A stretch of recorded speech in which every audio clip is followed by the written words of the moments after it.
Hey guys, it's me, Lou Perez, for the monthly installment of Ask Lou Anything.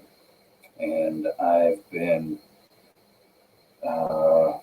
not keeping to my word about doing monthly installments of this. I think I skipped two of them. I missed 2 months of this. And I know that one of the months I missed, it was because we experienced some snow in my neighborhood, and I was too much of a coward to get over to this little box where I've been broadcasting from. For those of you joining me live now, thank you so much for joining me. It's Monday, April 5th, 9:01 p.m. And we're just going to wait a little bit to see if we can get some more action, some more eyes on things right now. But I'm really looking forward to answering any questions that you have on your mind. I hope you're not asking for advice, because I don't know if I'm in the right place or right state of mind to give advice. But if you do, I will do my very best to help you out. And if you guys are wondering what I'm wearing, if you've been following my my podcast, the Lou Perez podcast, you may recognize this hat in most of the episodes. And this hat is from blackbrew.com, and Black Brew is one of my sponsors, as is Paloma Verde CBD. So if you use the promo code Lou, you can get yourself some good products, and you can be helping me out as well. So I really appreciate that. So let's, why don't we kick things off? We have 17 people in here right now. Let's see what we can get going on. Okay. The first question comes from Okie Native. Welcome back. Yes, I have a question for Lou. Is taxation a form? I believe you want to say if taxation is a form of extortion, and big L's, libertarians, are against small L, libertarians, why does Chick-fil-A have the best spicy chicken sandwich? Man, you threw me for a loop right there. I haven't had Chick-fil-A in a while, but I have enjoyed their sandwiches. I think the best spicy chicken sandwich I've ever had, though, was when I was in Memphis, and there was a place, I believe it was called Sunrise, and it was the most perfect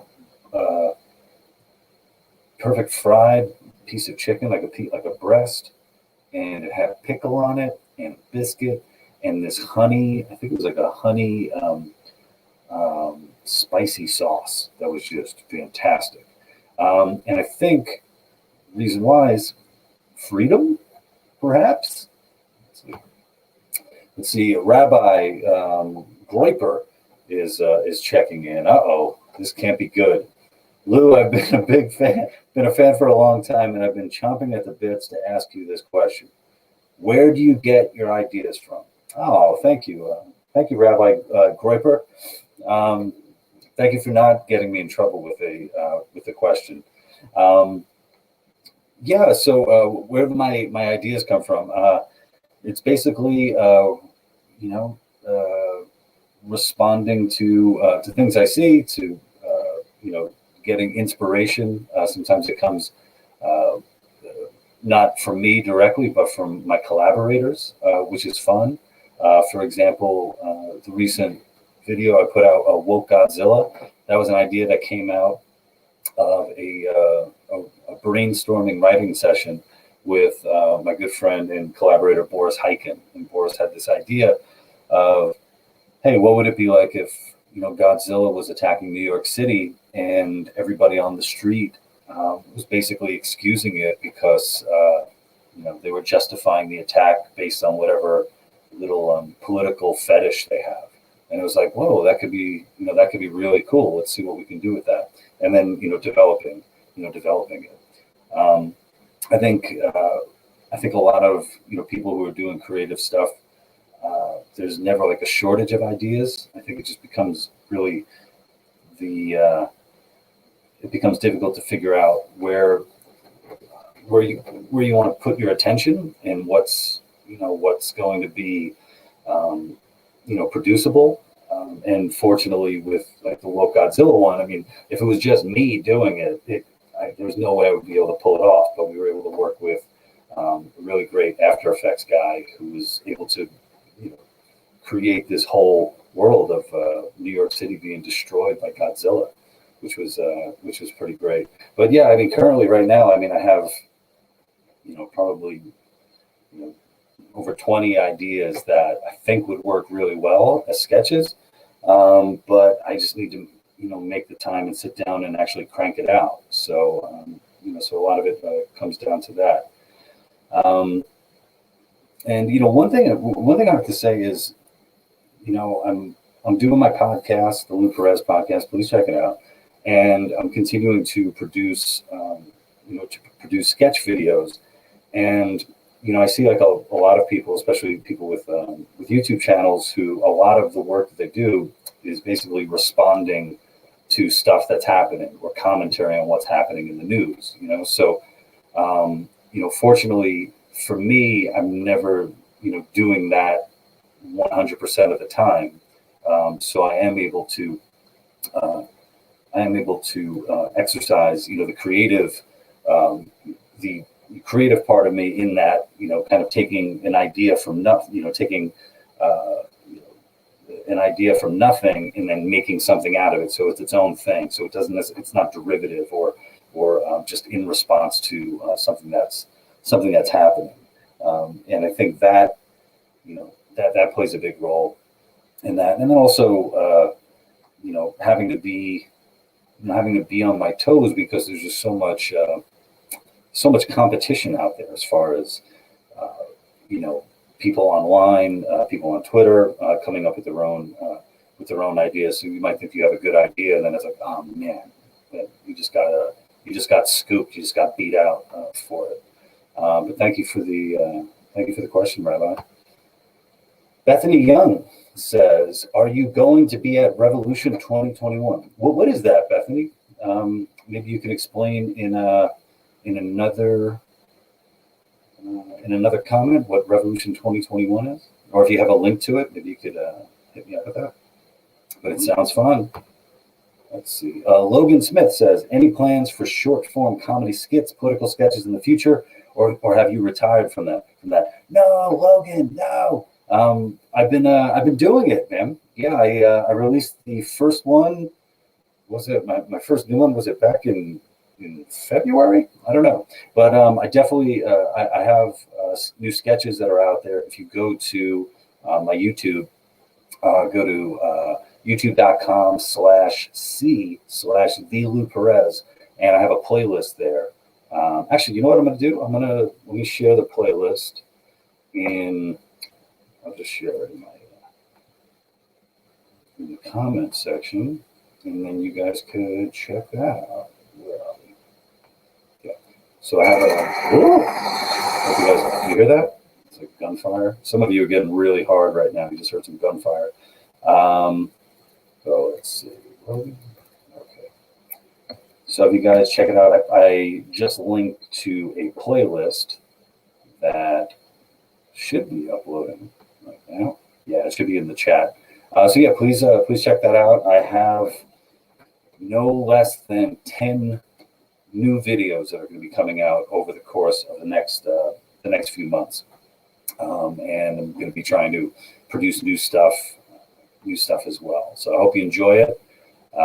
And also, if you want to see me produce more, you know, sketch comedy videos, you can come and support my work, and you could do that over on thelouperez.locals.com, and I'm going to put that in the comment section as well. All right, let's see. Russ Phillips is a big fan of Popeyes. He wants the world to know about it. One of the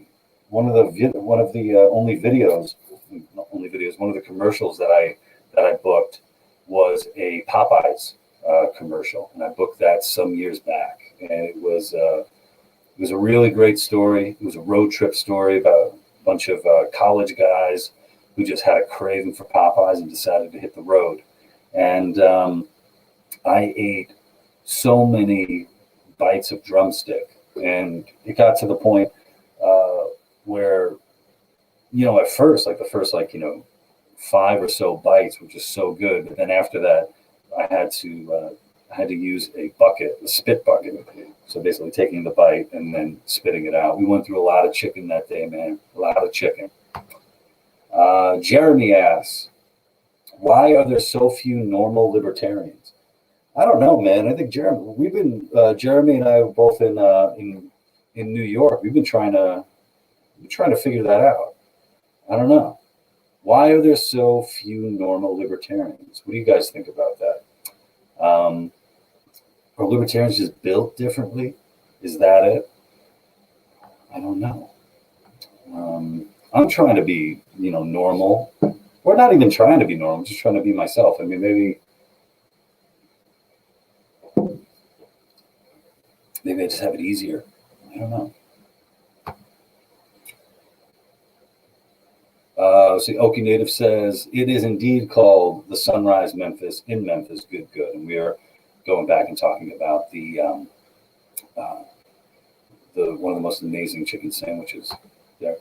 Cynthia says, hi, Cynthia. Okay, let's see. Mr. Schiffer Pro says, are you still doing We the Internet?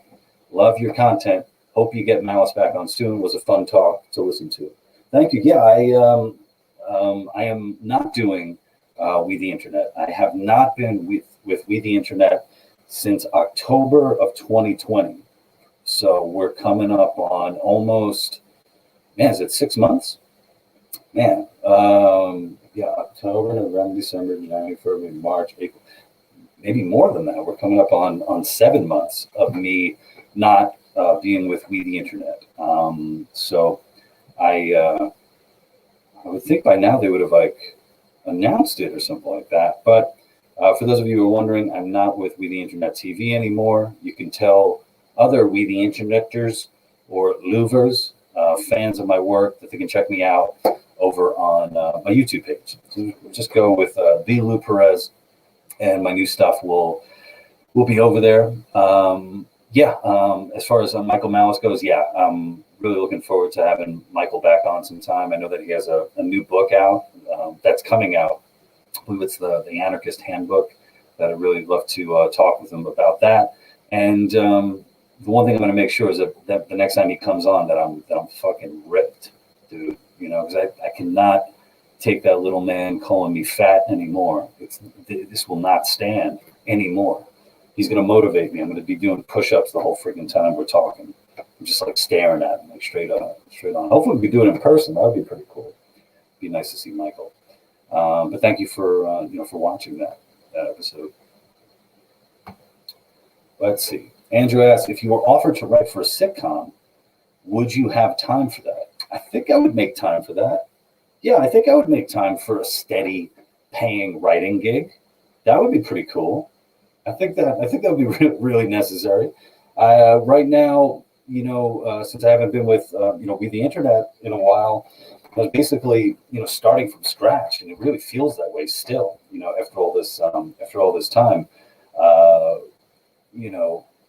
recording new episodes of the podcast and producing new sketches and trying to figure out what's the best place the best ideas to focus on, as I was talking about earlier, where I think having a steady paycheck, steady gig would be pretty cool. I think it would be good, and it would also be almost mature. It would be a mature move for me to have a steady paying job, considering that I am married with a child, and I talked about this on my podcast on one of the episodes. I have another one on the way. We are expecting. My wife and I are expecting a new one. We love the other one so much, we decided to make a new one. So yeah, if you know anybody looking, if any sitcoms are looking to staff somebody like me, tell them to hit me up. Let's see. Oki says, how often do you think of Donovan's Gentleman's Sausage from his podcast interview now? It haunts my dreams. Oh, is that in reference to Donovan Crip Daddy? For those of you who don't know, Donovan Crip Daddy was a guest on my podcast, and a really big thing happened. If you don't know Donovan is handicapped. The Crip is short for cripple, and he was trying to get funding for a new ride for a van that he'll be able to tour around in. And I think a couple of days ago, everything came through. So he reached the goal, and he's going to be having a van. And I think it was a GoFundMe, and it's one of those things where I gave money to the GoFundMe, and now GoFundMe has to collect it. I thought maybe there was a chance of me skating out of there with like, oh, sorry, you didn't make the goal. Looks like I don't have to pay any money. But no, it turns out that there are a lot of people out there who care about Donovan and want to see him succeed and want to see his comedy. So that's what's happening over there. Donovan's gentleman sausage might that might refer to his penis. And I don't know Donovan that well, but there's no way his sausage is a gentleman sausage. I just think he probably has just a roguish penis going on. Very evil penis. Hara Amarata says, have you heard of Eric July, and what do you think of him? I think I'd like to see the two of you have a conversation. Yeah, I know Eric. I'm familiar with Eric on Twitter, and then also through other podcast interviews. I'm not that familiar with his music, though. I know that he's a rapper, and he's in like sort of like a rap metal band. I haven't checked out their stuff, but yeah, it would be a really great conversation to have. He's been popping up in quite a few documentaries as well. So I think, it'd be an interesting dude to talk to. So, Gustavo says, hi, Lou. Hi, Gustavo. How you doing? I like the highs as well. Let's see. Russ says, Lou gets his ideas from the contract he signed with Pinhead from Hellraiser. The joke's on Pinhead because Lou never had a soul. For those of you who don't know Hellraiser, now you know a little bit more about that movie. Let's see. Stephen W. says, I enjoyed hearing you on Andrew Heaton's podcast. Have the two of you ever discussed a possible collaboration? Yeah, Andrew and I, we talked, I think we talked a few months back. I'd love to work with Andrew. I think probably the first step is getting him on my podcast and going from there. Andrew's a really great guy, and he has some interesting stuff going on now as well. I think he moved back to his home country, his home state of Oklahoma. So Okie, for you, the commenter.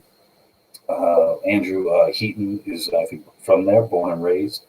And I would love to do some stuff with him for sure. He does a lot of work with Reason TV and the Austin and Meredith Bragg, the Bragg brothers. It'd be great if he shares some time with me, Andrew.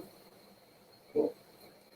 TL, did I miss any above the waist Elvis questions? No, it's been all above the waist. It's actually been all above the nipples.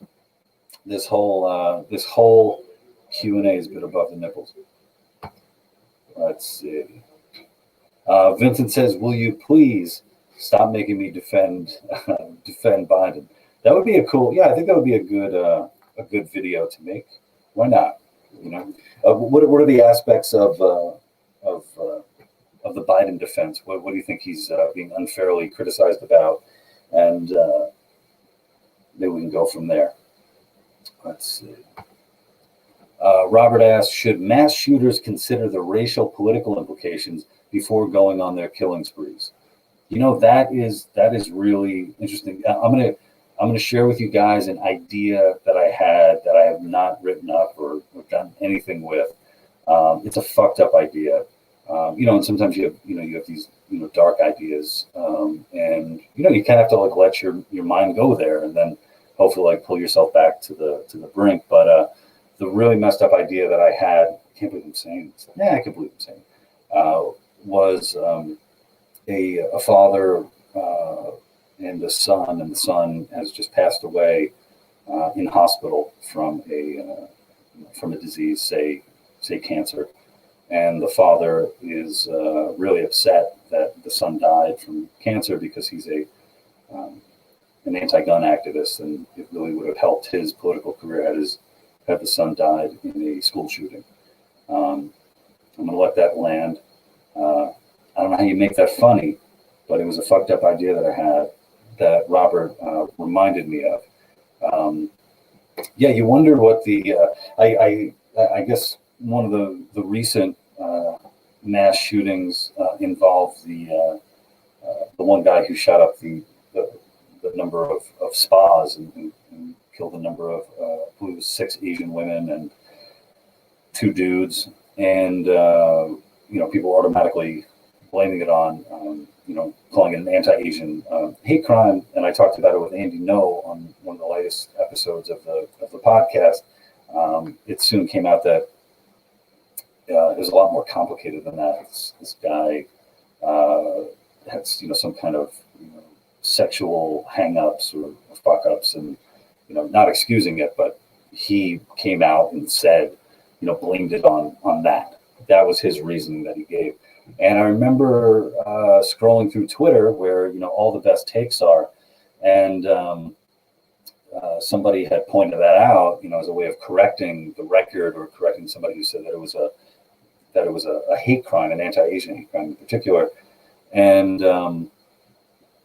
the person responded by saying, "Sure, we're going to believe the killer," So it's like in this person's world, this guy is willing to murder people, right?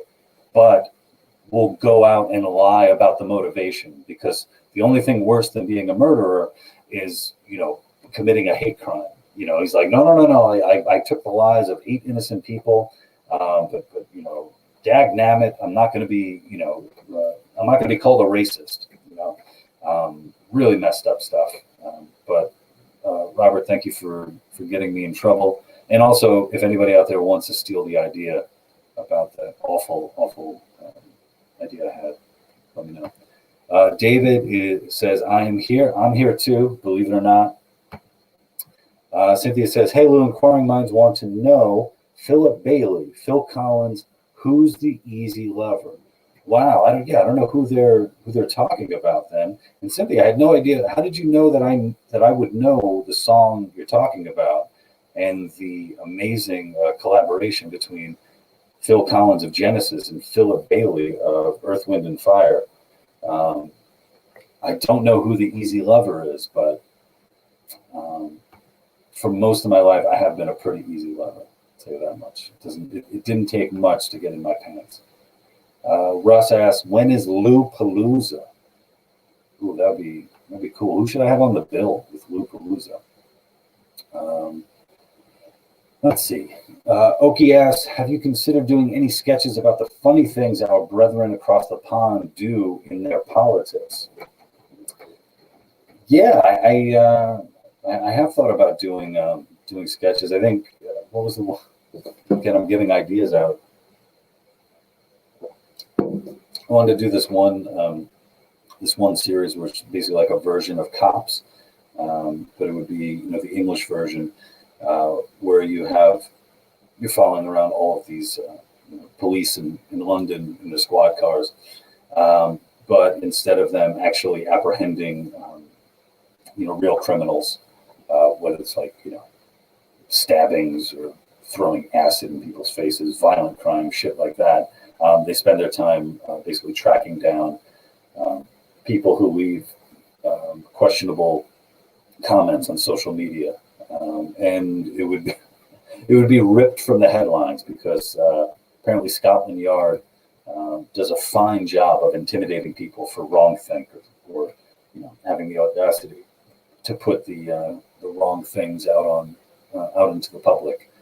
So that would be something. A lot of spoilers here. I'm spoiling so much stuff. Actually, I'm in a way, I'm just putting stuff out there so that if somebody comes and makes it, then it's like, oh God, thank God I don't have to make that. Thank goodness I don't have to make that at all. Let's see. Logan says, thanks, Lou. Keep them coming. Thank you, Logan. And And yeah. So again, I'm making new videos. So I hope you guys will check in on those. Okay. Carlos asks, what would you tell some 17-year-old Latino immigrant that just got busted by the migra what your immigration stance is? Wow.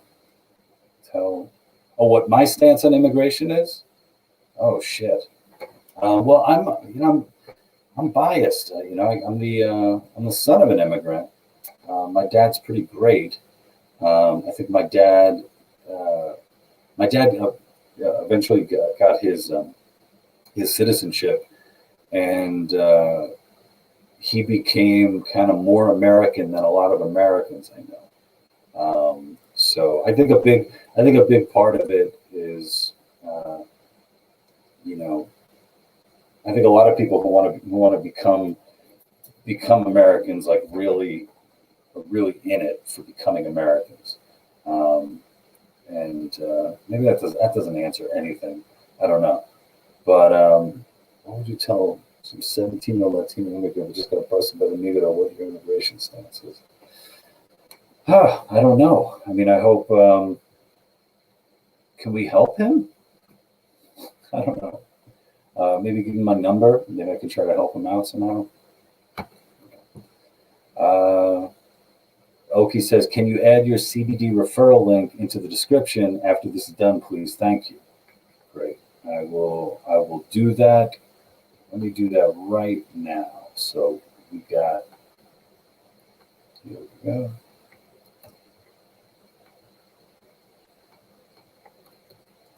Okay. So coming into the link right now, you're going to see the link to Paloma Verde. The link is promo code LOU. And with that, you get 25% off purchases over $75 and an extra 10% off when you sign up for the email. And just so you know, that company, just so you know, it's all on the table. Carlos, who actually made the comment, is the owner and operator of that company, and I'm very happy to have him as a sponsor. So I appreciate that. Let's see. Josh says, just a little lewd for thought. Oh, that's great. Is it lewd or loud for thought? I like that. That's really great. David asks, do you ever write jokes with a particular comic's voice in your head before translating it to your own style and seeing how it works? Your impeccable prior impression got me wondering about this, because if you can do that, you can probably do it without the impression, and we'd never know it unless we were extremely familiar with the cadence of his jokes. If so, how helpful a writing tool is it for you? This would be very similar to musicians writing vocals/lyrics in the style of someone else. Thank you for that question, David. Yeah, I know the singer-songwriter Billy Joel. He would often write music with other artists' voices in mind. So, for example, the song "Big Shot," he wrote that with a Mick Jagger in mind, and I guess he was inspired because he and whatever supermodel he was dating went out with Mick Jagger and one of his wives, and was inspired by the whole. I guess they had an argument, and I think Mick Jagger called his lady, Big Shot or something like that. So that's how he wrote that. I appreciate you liking my Richard Pryor. Thank you. I never thought about writing jokes with another comedian in mind. But what I do notice is that when I do a character, or when I try to do an impression, I end up being able to I'm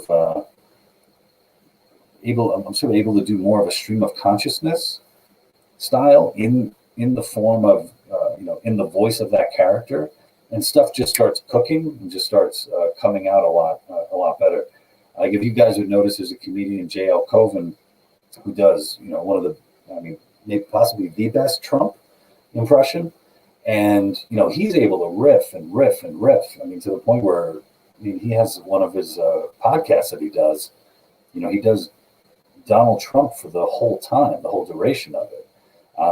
And you can tell he's sort of putting himself in a place where he's not in his head. He's in the character's head, and being able to to talk.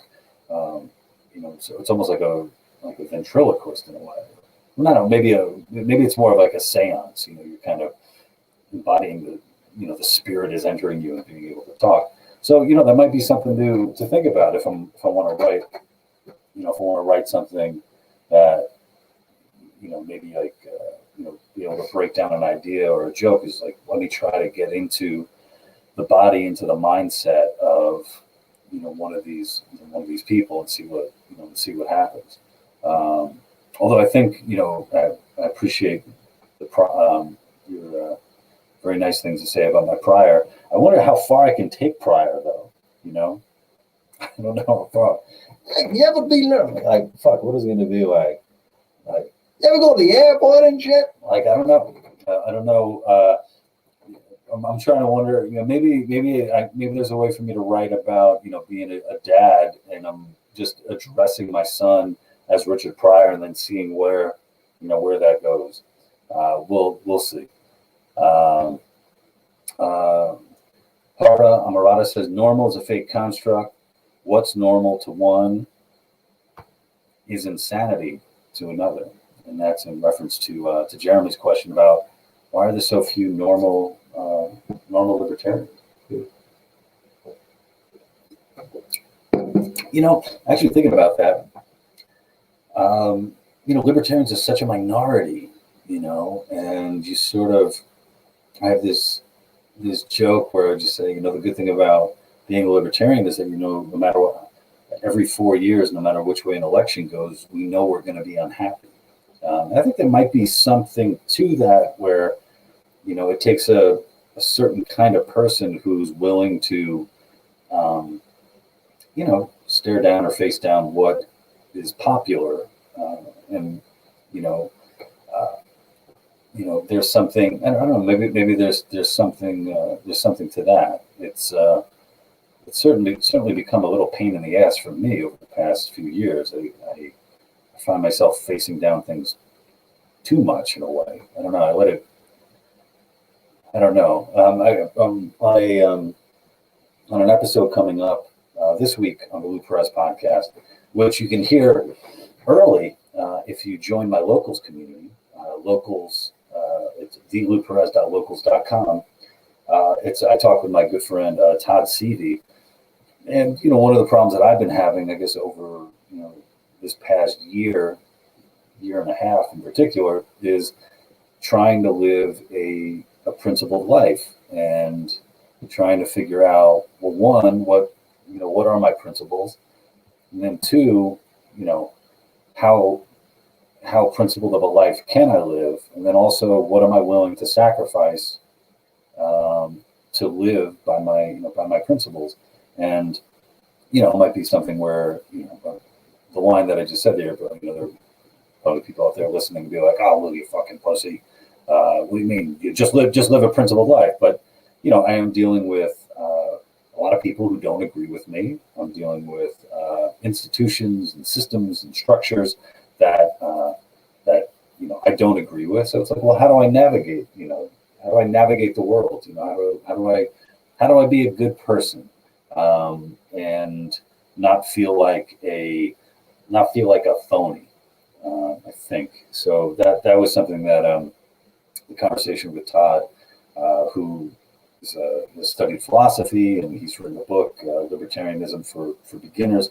So he and I have a good conversation there, and I think it that sort of trying to live up to your principles has also been something that happens with the stuff that I create. Am I holding back? Am I putting out there what I think is work that I'd be proud of? Am I playing it safe? Am I taking chances? Is this chance worth taking? All that stuff.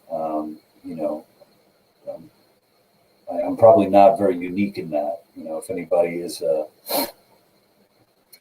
adult, I'm sure you guys deal with that. You deal with that as well. Oh, things just go. Did I just bring things down a little bit? I didn't mean to. Robert asks, should we invest in technology that will allow firemen to identify people in a burning building by race and gender identity so we could rescue oppressed people before other less oppressed people? Cool. Well, I'm sure any technology that will allow us to identify people in a burning building, and if you can identify, if you invent a technology that can identify people in a burning building, that's great. That is amazing.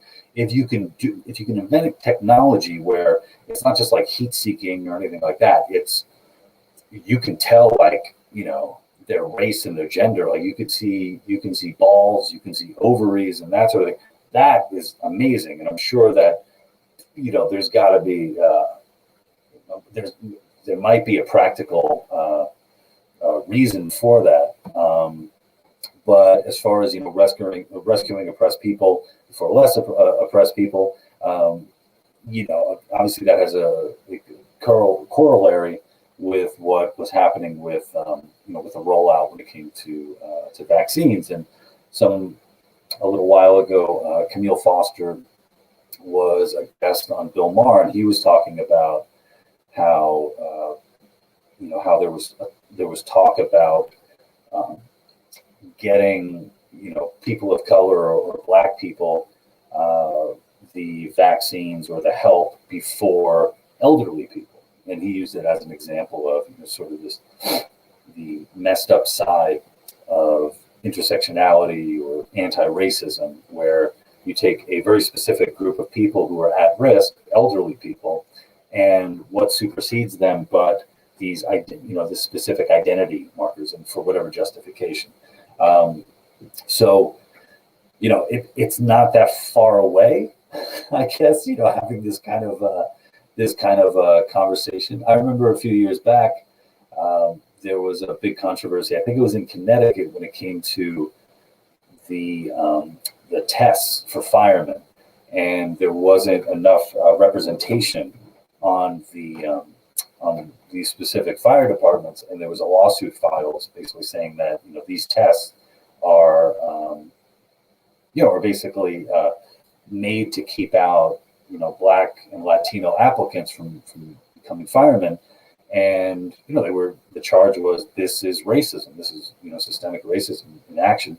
And at the time, all I could think was like, wow, man, racism is so weird, where you have a bunch of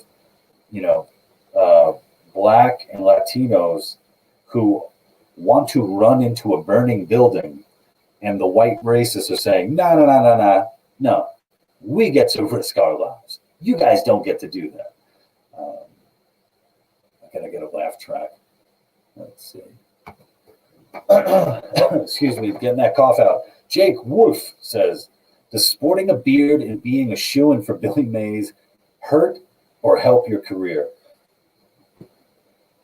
Thanks, man. It was fun, dude. I made a video a while back about looking like Billy Mays, and people saying, people were using it as like a dig. Look at this Billy Mays looking motherfucker. But then I accepted it, and my reasoning was, you don't sell all that OxyClean without sex appeal, and so that's been fun. I embrace it. I basically embrace the fact that not only do I look like Billy Mays, but I look like every other dark-haired dude with a beard. I mean, that's just where we are right now. We all look the same. The cool thing, though, what came out of the whole my Billy Mays look-alike reality, is that Billy Mays' son, who I believe is Billy Mays III, he liked the video, and he liked it on Twitter. So that was pretty cool. As you know, Billy Mays is no longer with us. He passed away some time ago, and I thought that was pretty nice that his son got a kick out of me looking like his dad and embracing it, and so that's fun. There's little connections there. I was thinking of trying to reach out to him to see if he'd like to be on the podcast, because there's a lot that I don't know about his dad other than looking like him. And I'd like to know more. I would like to know more for sure. Let's see. Logan says, have the joys of fatherhood impacted your ability to make content or influence your content in other ways? Yeah, it's definitely made me softer. And I've talked about this before with friends and on other podcasts where stuff that I would have enjoyed, probably 10 years ago, definitely like 20 years ago, I just can't get into. It. And I guess a few of the examples that I'd say would be like movies like Joker. Like I couldn't enjoy it because I felt like it was so nihilistic. It was like I think I was going to be a father at that time, so it already started there. Once a Time in Hollywood, that movie as well. I couldn't enjoy it. I was on the edge of my seat in not a good way, and incapable of enjoying the denouement of that film, because all I could think about was like my pregnant wife. So I think stuff like that. It's definitely influenced my ability to enjoy certain things, and then also when it comes to creating things too, it's affected that.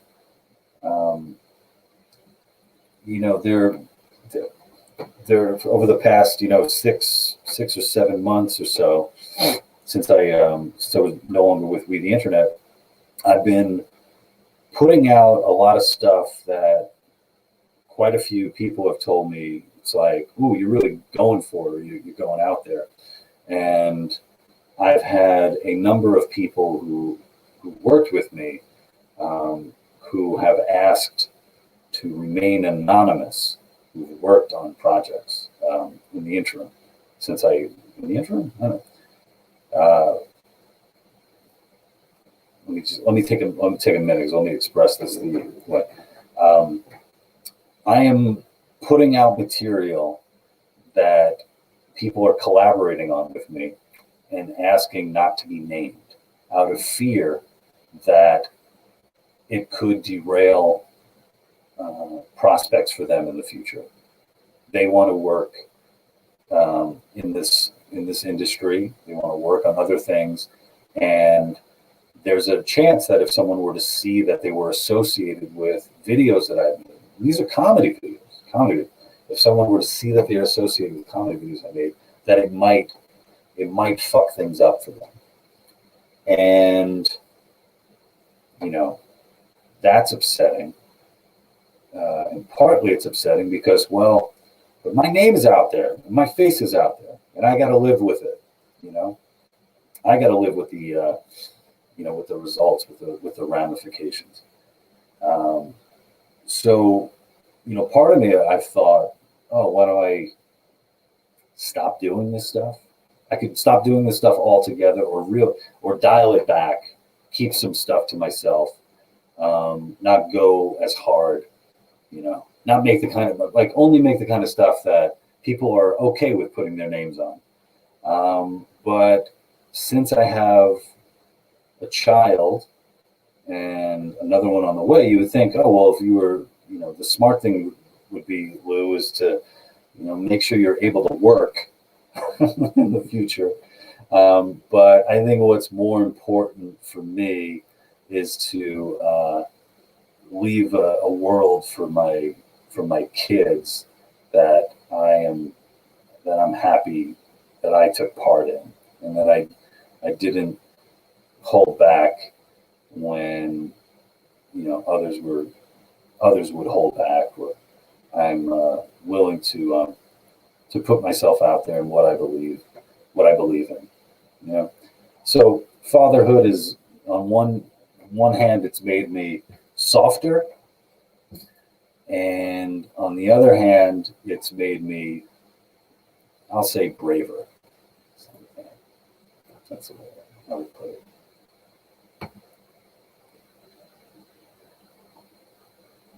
John says, who puts a live Q&A on with the national championship game on? Dude, I have no idea. What sport? John, what sport? I have no fucking clue.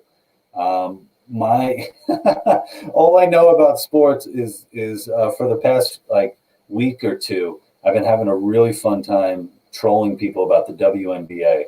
That's like the only thing that I know about sports. What's going on right now? I know it's not the NFL because I know Brady won. What's going on? Let me know. Harbo Wengar asks, when can we start the Lou Perez cult? Dude, start it now. Let's get that cult in right now. I go to, let's see, thelouperez.locals.com. For those of you who don't know about Locals, it's like Facebook, except you're not going to be put in Facebook jail. So it's a way to join a community of other like-minded people who, with me as the bond, bringing you guys together, and we could have conversations, and you don't have to worry about being thrown in Facebook jail. You don't have to worry about, I don't know, all the negative shit that comes along with it. And it's a great way to help me out to continue to do what I'm doing. So join the cult. And look, if you want to talk about sports in the cult, we could do that. Again, John, I had no idea that something was going on tonight. Carlos says, congrats, homie. Thank you, Carlos. I appreciate that. Robert asks, why would you join the Facebook group? Would you join the Facebook group if I made it Harmbo Wengar? But yeah, join my official the Lou Perez public group. Why don't we do that? There's just so much so many different platforms and stuff all over the place, man. I'm like, what am I doing? Am I on every fucking platform? Do I need to be? Help me out. P-Dog Knight says, what up, Lou? Love the sketches and the interviews. Looking forward to see what you come up with next. Oh, thanks, P-Dog. I appreciate that, man. Thank you so much. Let's see. Oki and P-Dog are having a conversation. I love it. Hope you guys are doing well. Harmbo Wengers asks, I'll give the blood of my firstborn for the cult. You don't have to, man. You don't have to. You don't have to. Again, daddyhood has made me soft, bro. Like, don't worry about that. If you can give instead a cute photo of the baby, that would be fantastic. I will totally accept that. Give me photos of your firstborn, in particular if they're wearing like interesting costumes or something like that. That's what it's all about. My little boy who dressed up like a fireman on Halloween. It's fantastic. That's it.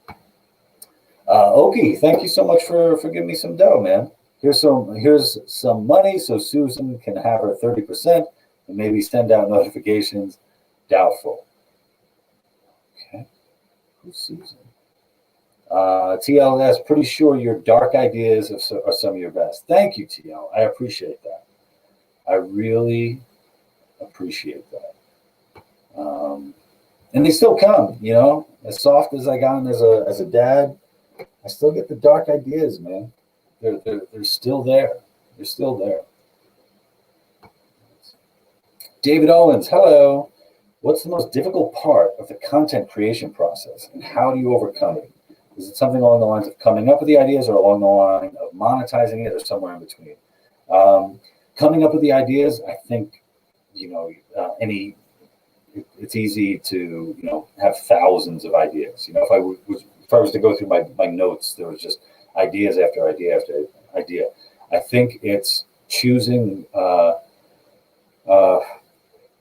trying to figure out, what does it look like long term? Like, how long is it going to take?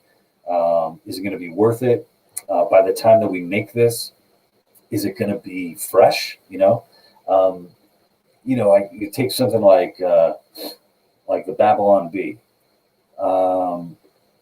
Say me and the Babylon Bee are working on a similar idea, right? So what the Babylon Bee does is they take their idea and they write it up, and then they put it out. Me, I got to take my idea, I got to script it. Then I probably have to do a few rewrites on the script.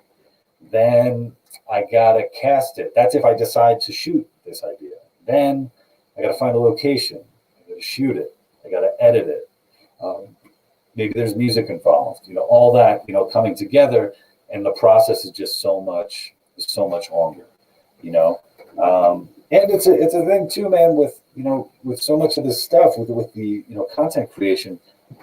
I got to be honest with you guys, like this year putting stuff out, like I've enjoyed so much shooting it, but like I said, I'm starting from scratch, so I put videos out that I know people will enjoy. Like I really know that I know you guys would enjoy it. I know that fans of former fans of We the Internet would enjoy it, but it's like getting it in front of people is a tough thing, and I'm basically a one-man band on that front, and I've had help from a friend, Robert, who's been commenting in the comment section. He's given me some great advice and some help along the way. But yeah, that's a thing that could be a fucking heartbreaker, especially if you put money behind stuff. And my goal with the sketch comedy that I put out is I want it to look good. I want it to be, I want it to be high quality.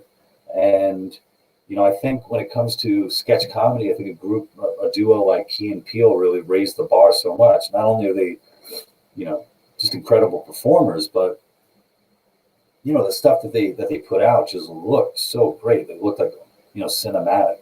And when I was doing stuff with We the Internet, that's what I wanted. I wanted that. And as I do, my solo stuff, I'm a lot, I guess, more picky as far as what I'm going to shoot and what I'm going to put, my money and my time behind. But it's one of those things where it's you don't always get that return on investment, at least not immediately. So that's been one of the that's been one of the struggles. Where when you have like a brand behind you, I would know, okay, if I put it out, I'm going to get this many eyes on it on YouTube, this many eyes on Facebook or even Instagram. Whereas now, just as a solo, independent guy, it's like I don't know how many people are going to see it, and it's something that keeps me up at night. it really does. You keep it up at night. Let's see. Bruce says, "Would you ever blame your kids for a horrible fart in public? You've got more time, man. I see nothing wrong with it." Let's see. I would do it as a joke. Like I've done it with my wife as a joke, like inside. But I think I would take the blame for it. Like that. Not the homeless though. I would blame farts on the homeless. There's one time it was really fucked up. I was on the subway and I was standing up, and a homeless guy was conked out, lying like that, and I let one rip. Silent, but so fucking deadly. And I looked up, and there was a woman. I think like her freaking eyebrows like melted off her face, and I did one. I gave her a look, and then I looked to this, sleeping homeless guy. Who knows what he'd been through in life? And I just did like a, and then walked to the other end. That's, yeah. So I'm not above that. I'm not going to blame it on my kid though. I'm not gonna do it.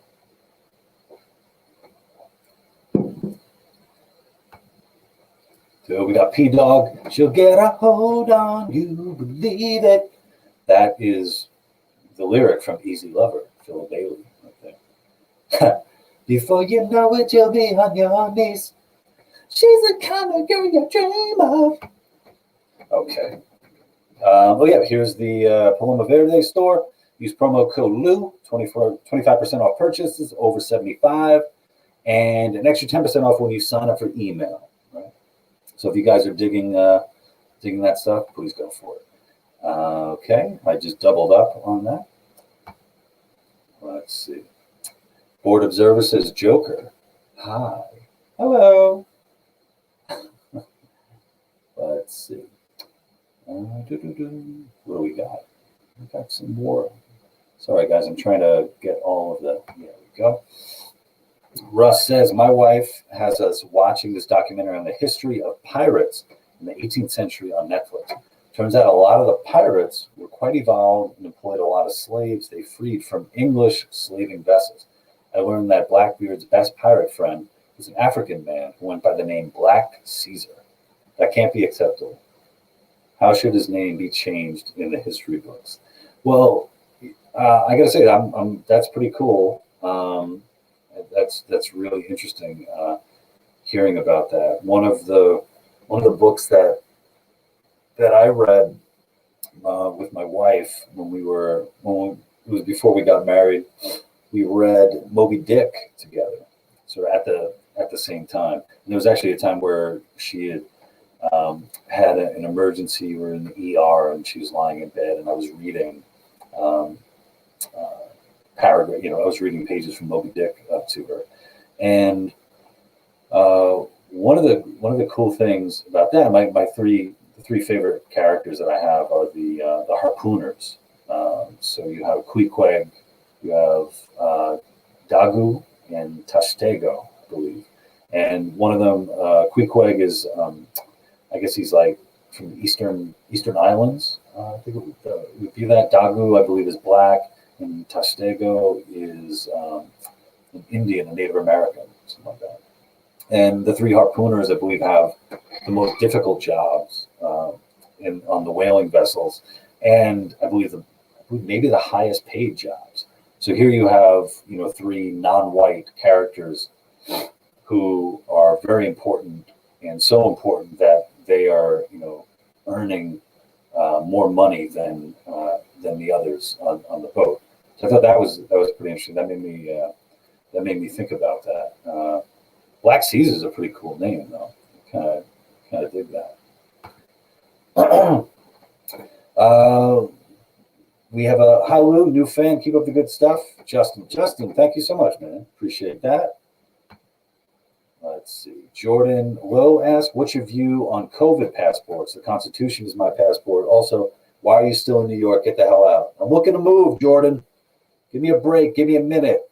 My wife and my mother-in-law actually, they were back at the apartment packing stuff up. So if all goes well, I'll be out of here. I'll be in a place with a yard and long gone. My view on the COVID passport, I don't like it. I don't want to see it implemented. Do I have all the reasons why? No, I don't have all the reasons why. But I just don't. I'm not digging it. I don't like it. Let's see. Scott Hampton says, "Vaccine passports, the free market at work, or gateway to the totalitarian New World Order and CCP-style social credit systems." Scott, you nailed it. For those of you who aren't familiar, Scott is a composer, and Scott has composed so much of the music that I've used on We the Internet videos, and he did my theme music for my podcast as well. And I think that question, Scott, is probably best left to a person much smarter than I am. TL says, "I think we're, capital L libertarians, just always Jan Brady, not as popular as Marsha, not as innocent or as cute as Cindy. Definitely not as innocent." Russ says, "You asked, how do we navigate the world of living a principled life? Have you thought of developing a moral compass GPS app?" That's great. That would be really helpful. I could just imagine though all the products that keep popping up on that though. Like, oh, you should buy this to live a principled life. This will help you, live a principled life. Okie Native, thank you so much for the moolah. The Bernie Bros leaving the Dems and declaring we're libertarians now doesn't help. Also, Gary Johnson heard, please no, never again. Yeah, I guess what the Bernie Bros is, that has to do with the left. Is it the socialist libertarians, which I'm still trying to figure out. Yeah, unfortunately, Gary. The Gary Johnson campaign didn't go very well. I was on a tour, Liberty Tour, 2016, trying to get him on the debate stage. That didn't work, and I actually ended up performing stand-up comedy at his at the final campaign stop in San Diego. at the House of Blues, and it was fantastic. It was an interesting time. I'm going to say it was fantastic. I had a good set. I really enjoyed performing for everybody. And so I had flown out to San Diego to perform. I believe I had flown out to perform. I don't think I was still in LA. And then I told everybody there, I said, I got to leave right after my set because I got to fly back to New York so I can vote for Gary Johnson. And everyone was like, yeah, And I said, because we all know if I don't vote for him, there's no way he's going to win New York. And that got a few chuckles.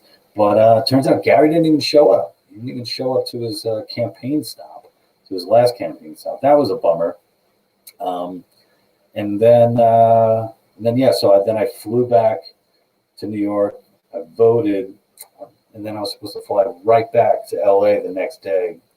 And that was the night that we found out that Trump had won. And I got so drunk that I basically blacked out in my living room, and I missed my flight. I missed my flight back to New York because I was so shit-faced from just the insanity of that night, being in a local bar in Brooklyn. And the way I describe it is just looking around, and I have like beer goggles on and looking around and just seeing a bunch of men indoors with scarves on. Just, do you guys know that meme? That just people just fucking so, just so hating the world at that moment. And it was, man, I was so drunk. Another thing that bummed me out on that tour to try to get Gary Johnson onto the debate stages, we had stopped in, I think it was Portland, to perform, and Chris Novoselic from Nirvana, the bass player, was supposed to appear that night, and I was all excited about it. I was like, holy shit! I turned around, I'm a comedian, and I'm going to be on the same bill as Chris Novoselic. He didn't show up though. It's not like that was a theme of the tour. I had a really good time on the tour. Got to share the stage with Travis Irvine as well as Jeremy McClellan. So two guys I really liked and enjoyed. We should do that again. Let's see. CSGS says, why haven't you been on JRE yet? Seems like a miscarriage of justice. Let Joe know. Let Joe know that he needs me on. Yeah, that would be a trip if I got on JRE. That'd be cool. John says, Billy Mays may have a few pounds on you, though. You better get a cheeseburger. Thank you. Thank you very much. That makes me feel good. There's something that happens with my beard, like it grows out here, and I don't know. My face is normally a little bit more angular, but today I went to the gym, so I'm feeling good about myself. I'm trying to, up that dad strength, and I figured out what dad strength is. Dad strength is basically you're in a constant state of stress 24 hours a day, so your muscles are just, so got to release a little bit. TL says, Billy Mays had the beard of a sweet baby angel. Hell yeah. Definitely. Bobcat says, sup, Lou. Sup, Bobcat. Okay. Barely am here. Thank you so much for the donation. They write 5 reasons for hate speech, Clubhouse app discussion, a possibility, and tag or don't tag you when sharing your videos on social media. Oh, I appreciate that. Yeah. Anybody else on Clubhouse? I think I have a few invites. If you guys aren't on Clubhouse yet and you would like to be invited to Clubhouse, join the louperez.locals.com. Let me know and I'll hook you up. I think I have a few leftovers, so hit me up with that. I think the thing that sucks with the Clubhouse is that you have to have an iPhone, which sucks. Come on, we got to show some love to our brothers and sisters with Androids. But yeah, I'm totally down to talk about the video, the documentary 5 Reasons Why We Need Hate Speech. There have been, I guess, more developments in that department, and I think everybody featured in it has had some interesting things to say. since then.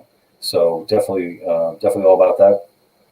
And what do you guys think about, and the question is, and tag or don't tag you when sharing your videos on social media? I think tag me. Yeah, go for it. I don't necessarily see everything that I get tagged in, but I appreciate that.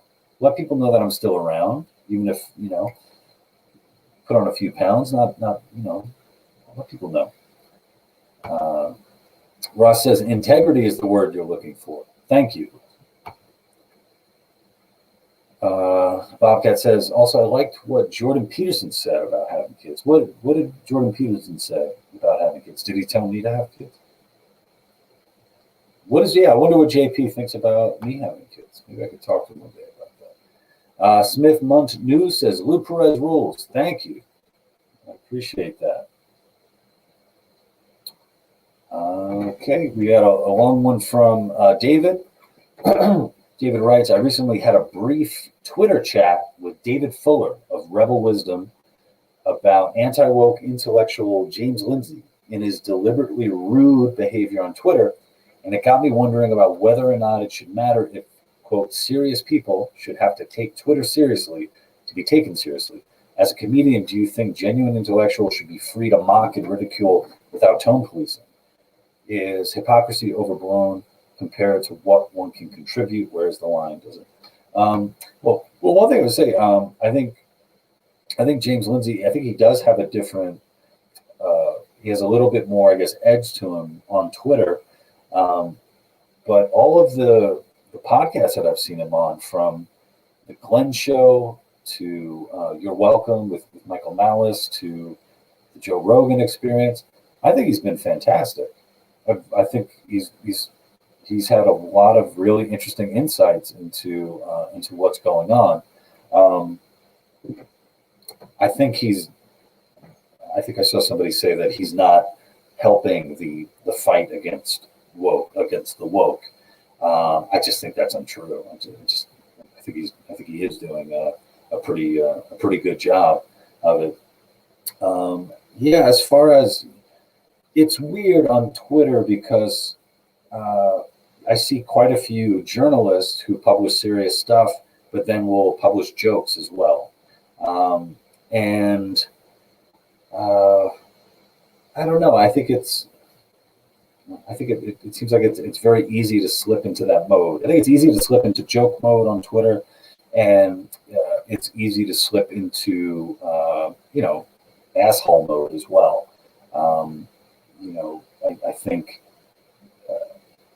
I think the platform just allows itself, just lends itself to those kinds of things. Because if you come up with a really good one-liner, don't you want to share it?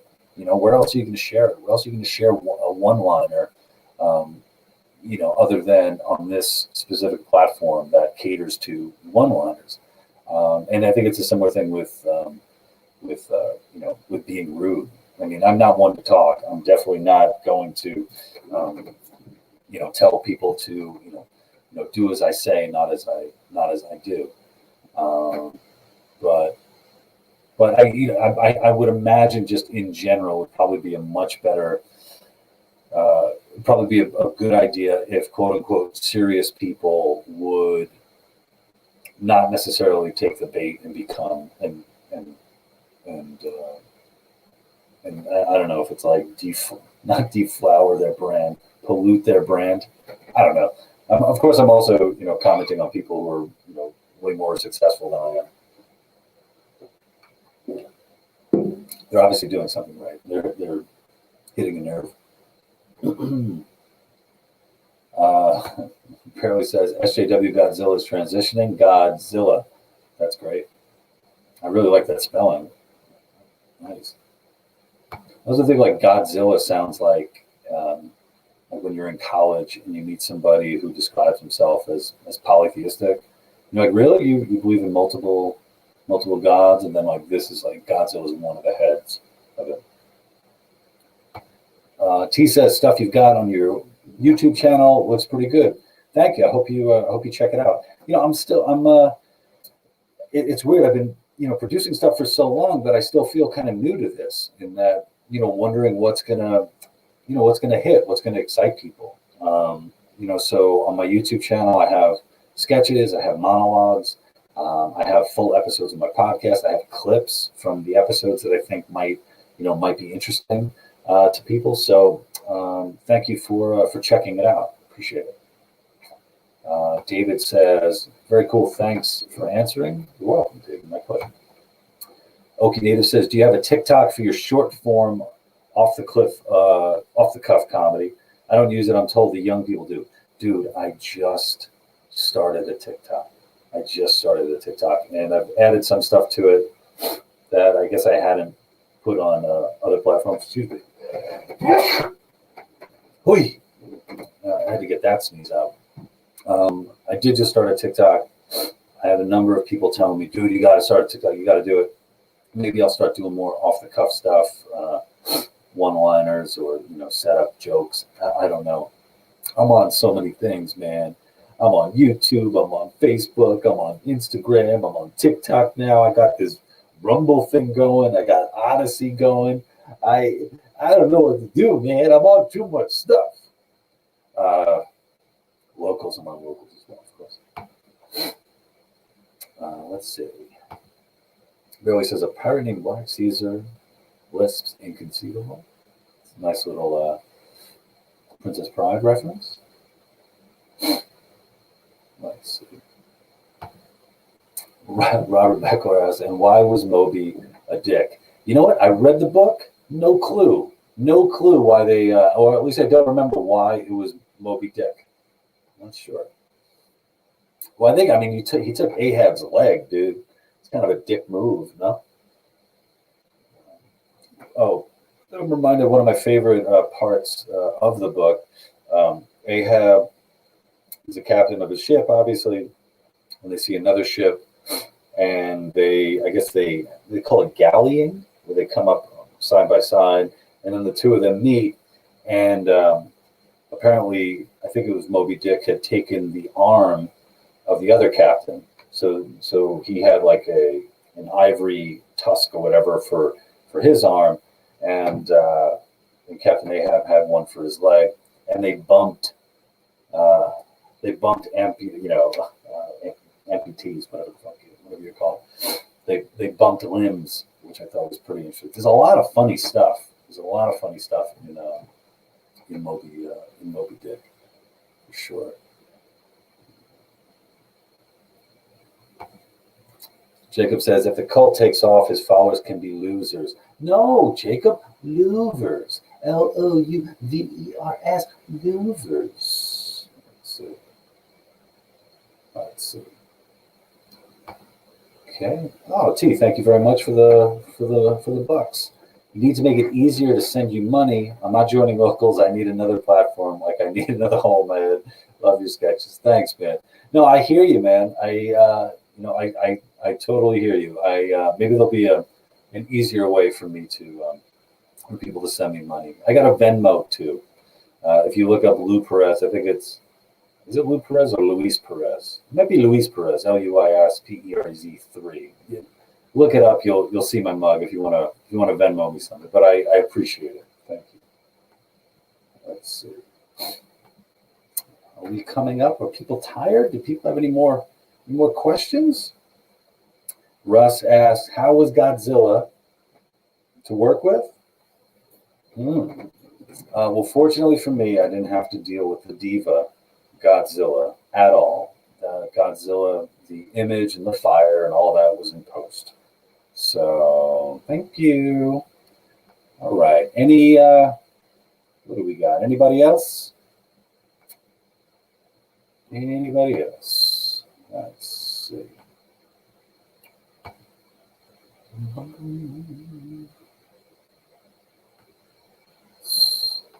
Okay. Let's see. There we go. We got some more questions here. Thank you. It took a while for these to upload. I don't know what the deal is. My apologies, guys. Let's see. I'm scrolling down. Seem to have some trouble here. Okay, there we go. Tanya's asking, what would be your dream project? What would be your dream project? Well, actually, my longtime collaborator and I, we have a number of ideas that we're developing that are more, traditional TV shows. So, sitcoms as well as an anthology series. So I would really love to have a self-contained or a contained story that's told over the course of 8 to 10 episodes, and it's like final. So I would really love to do that and work in the sphere that goes beyond political, just political comedy. Have something that has interesting characters and tells an interesting story. I gave you guys a couple of my sketch ideas that have been floating around in my head, but I can't give you this idea. Okay, no spoilers on this one. But yeah, I would really love to do something like that. That kind of storytelling. Okie Native says, "Are we going to get movie reviews?" Yeah, would you guys like me to do movie reviews? I was thinking of doing Coming to America, the sequel to Coming to America. I tried to watch it. I think I made it 15 or 20 minutes in before I had to turn it off, and I haven't gone back to it yet. It so upset me.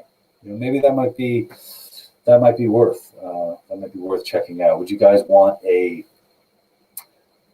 sort of I watch it and then I give my review in post, or would it be something like DVD commentary, start stop, sort of thing? Like a 2.5 hour video of me breaking down scenes and discussing why my youth is being stripped away from me. When I was watching that, I finally understood the way people who were so upset about the remake of Ghostbusters were, and also the new Star Wars stuff. I was like, oh, this whole time I was calling you guys dorks for caring about that shit. But then watching this comedic abortion performed before my eyes, I get what was going on. You get it. So, I'm having fun. We have 28 people here. As long as you guys are here, you're giving me the energy that I need to keep going. So let's keep going with this. Let's see. T asks, maybe this was already asked, but what is it like being a free mind in a world of hive minders? What does it feel like? I don't even know if it's necessarily the hive mind. I think no matter what, throughout time, you always had people who seem to think a little differently. I think what's troubling now is the amount of people who are afraid to speak and afraid to be who they are, and afraid to say what they think. Earlier, I talked about people who have worked on stuff with me who don't want to be credited by their real names because out of fear that they'll be punished for it, and that sucks. That really sucks. I had a guy reach out to me about where he said, "Hey, I know I'm a coward, but I wanted to comment on one of your posts." This is like on Facebook, like a joke, He's like, "I wanted to comment on it, but I thought about I might upset some people at work, and I didn't want to go that route." And the chilling effect, I think, is really is kind of upsetting.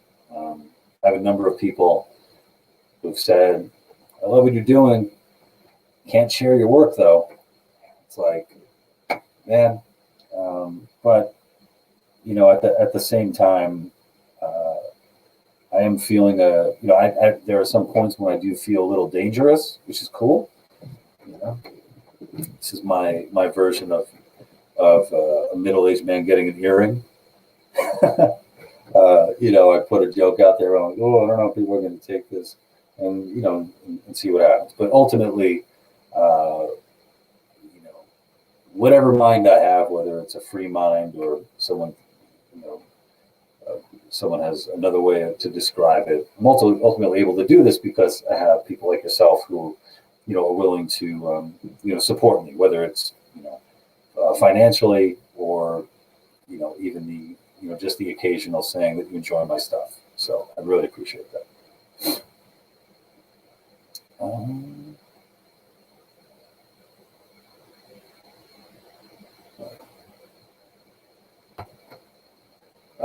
Okie Native says, also some people prefer Streamlabs and a BTC wallet address to donate, just like Twitch streamers. You know what? That's a world that I know so little about. I do have crypto. I had a friend of mine some time back got me on Coinbase, so I got some Bitcoin, I got some Ethereum. If this would be really helpful if there's a way, if you guys have recommendations about how I can make it easier for you to give me money, which is a fantastic thing to point out to me. If you email me info@thelouperez.com, info@thelouperez.com, and tell me what your ideas are and how I could set that up, because you're right. I would love to make it easier for people to support my work. So. Patriarch of the Sith. Sorry, I'm late. Question: is libertarian weed really better? Ooh, I don't know. Is it? No clue. I don't know. Robert asks, isn't all weed libertarian? Patriarch of the Sith says yes on movie reviews. Okay, I will look into seeing how I can do movie reviews. There's something I wanted to do. I wanted to do reaction videos too. I was like, oh, why don't I try that? The issue that I don't know how you guys feel about reaction videos. There's the part that I really love about reaction videos is seeing people experience great things for the first time, right? So seeing like young people experience, for example, Unchained Melody being sung, the Righteous Brothers singing that. And there's quite a few videos on YouTube where it's like, black guy responds to Blue Eyed Soul, for the first time, and people are like, what? They can't believe that white dudes sing like that. So there's an element like that. I mean, I'm not really bogged down in the that racial cultural aspect of it. I think it's cool for people to be experiencing something great and you get to watch them experience it. But the side that I don't like is I've seen so many videos, and for any of you out there who are Tool fans, the one video I've been watching over and over and over again is the drummer Danny Carey playing the song Numa live, and it has something like over 12 million views, right? So there's sort of like this whole cottage industry of people watching and responding to that video, and it's like an 11-minute video. And the bulk of it are people like just basically dumbfounded, their mouths open, going, "Oh my God, whoa, he's great. This is unreal." They stop it and they go, "What is going on here? This guy's incredible." There aren't that many videos where they're actually offering anything. There's a number of guys, a number of reaction videos I've seen to like Bill Burr stand-up sets, and Bill Burr is doing all the work. Bill Burr is delivering, as he does, because he's a great comedian, classic Bill Burr stand-up. People are watching it for the first time and just saying like, "Oh my God, that was funny. Wow." Like there's nothing there. And you look and they have like hundreds of thousands of views. So if I was going to do a reaction videos, I would want it to be something where I'm giving something, adding something to the great work that was already done for me. Otherwise, it's basically, I don't know. It's like just watching my Billy Mays looking face, stare at stuff on screen, and then every now and then me go, "It was good. It was really good." If you want me to do movie reviews, hit me up and let me know what movies you'd like me to do.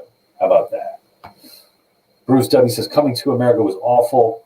I wanted to like it so bad." Yeah, man. And again, I haven't gone through the whole thing. We'll see. We'll see what happens. Space theater reactions as well. Let's see. Russ says your dad lamenting his dead from cancer son story should include a school shooting like a week or so after the son dies. So close. Yeah. For those of you who were just checking in, I had an awful dark idea for a story. Or, Russ, you make it more immediate and just have it happen like the exact same day that the kid dies, and like, the dad lugs the body of his son over there. Terrible, fucking awful. Let's see.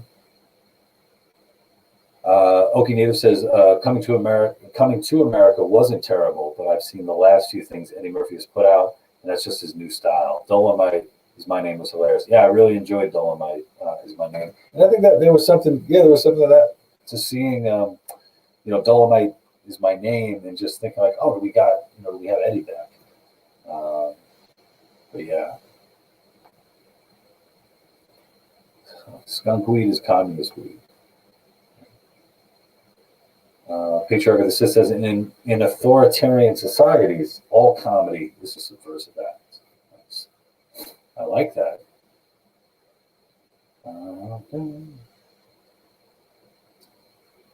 Let's see. J.O. in 1983-1. What? A live show? Yeah, baby. You live. Why did I say it like that? Yes, I'm live. I've been live for almost an hour and a half, and I'm getting so hot and sweaty in here. Someone asked me earlier if I would blame a fart on my son. I said no. If I hotbox myself, right now, it'd be really, really terrible. I might pass out. Okie says, maybe I'm not high enough or drunk enough to contemplate exactly what the fuck a social libertarian is, or maybe I'm just not an idiot. Either way, I love you. So thank you. Oh man, we've got some Patriarch of the Sith throwing some shade at ANCAPs, anarcho-capitalists, saying their weed is just oregano. Ooh. Tanya says, movies of our youth that hit differently now. Yeah. You know what I just watched for the first time? E.T. I had never seen E.T. before. It is fantastic. E.T. has one of the best chase scenes in cinematic history. I know you guys are talking about, no one here is talking about Fast and Furious, the series. E.T. is up there with those, no doubt. Cool. T says, Billy Mays sketch, but you're pitching government programs. Very nice. There's a lot of weed commentary happening right now. Let's see. Bobcat is an adult. He's a man. I always claim my own farts. You're damn right you do. Damn right you do. Russ says, you're right. Having the dad driving the dying son to the scene of the school shooting, trying to beat the ticking clock of the kid's ticking heart, heightened drama. Man. So terrible. What a terrible, terrible idea. David Aria, are libertarians right to just assume that big tech censorship is not censorship because they're private companies? Seems absurdly oversimplified for an oligopoly that colludes directly with our government and constantly influence our lives more than telecom companies ever did. Am I crazy, or is it not a huge cop-out?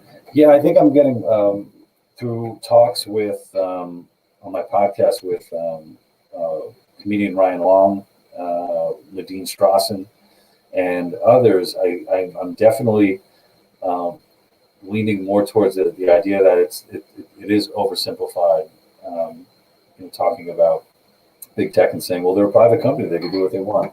I think there's more at work there, more that needs to be explored, definitely. Yeah. Let's see. Patriarch of the Sith says the movies you could do would be those that they used to show at the drive-in after the kids went to sleep. Oh man, What age are you from? What was that? You talking about dirty movies? They play dirty movies at the drive-in?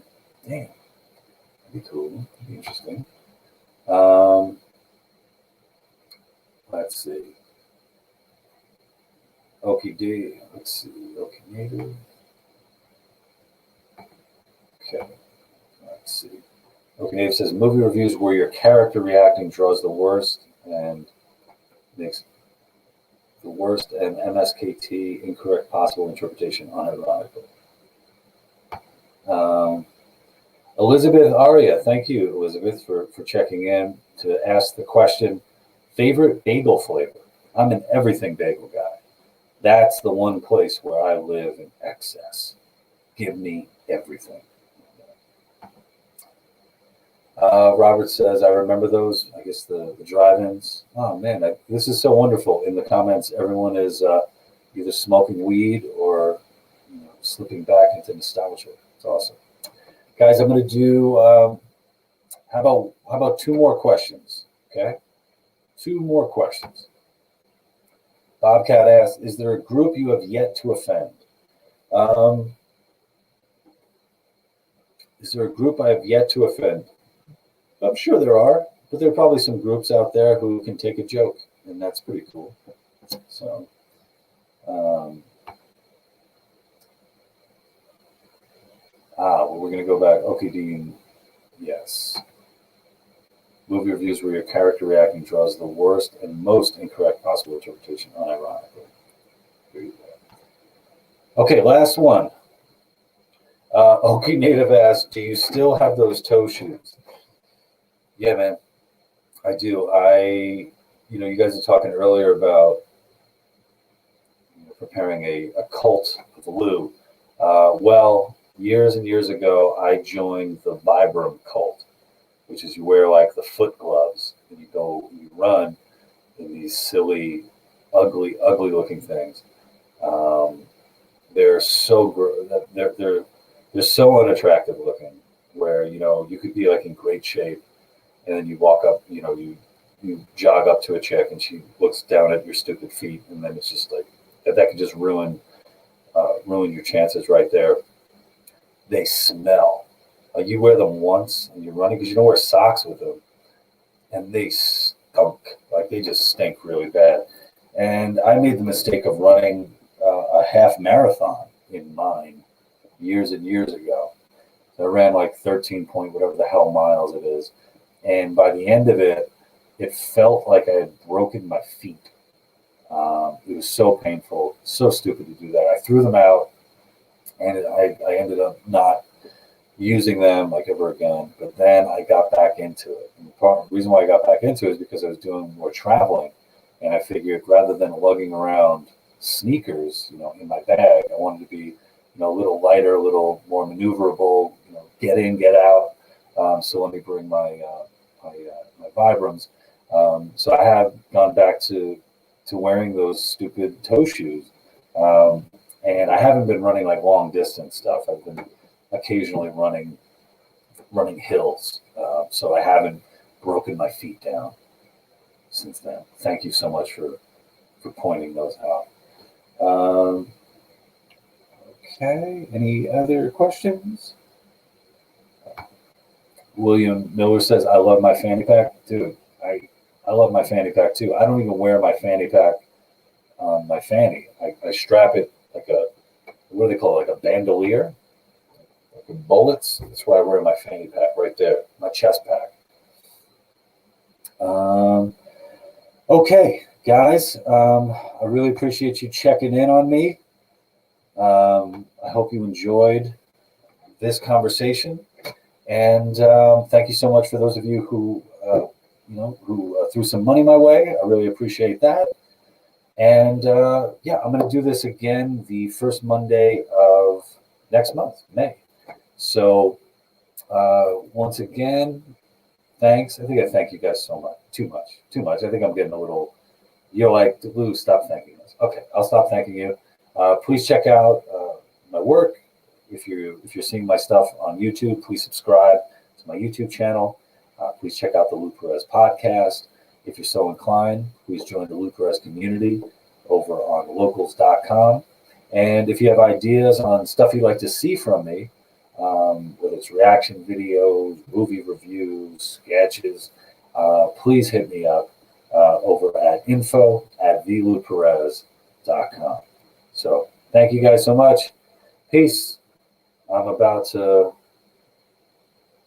hotbox this place.